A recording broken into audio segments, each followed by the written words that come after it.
Chairperson, the ACDP shares the concerns expressed by other speakers about the impact of charging and the withdrawing of charges against the Finance Minister had on our economy.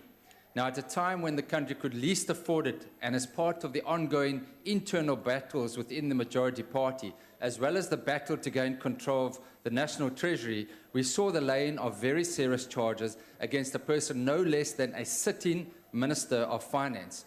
Now, this naturally impacted the economy, causing the bond and equity markets to lose approximately 50 billion rand and the currency to weaken substantially.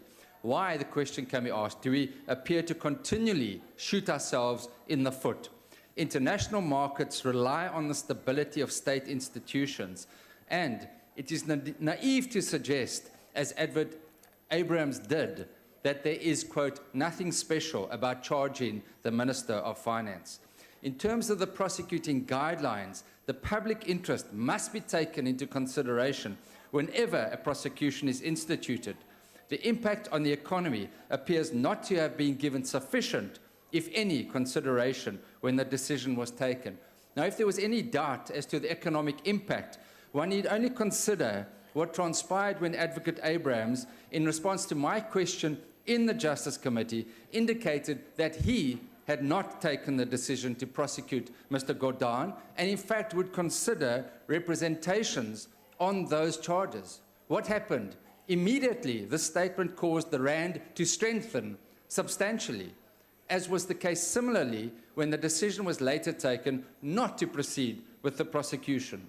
Now, the Banking Association said that the economic impact of the decision to prosecute was negative, and the dropping of charges was what they referred to as a Pyrrhic victory, a victory won at great cost to the victor, that is the Finance Minister and, of course, our economy.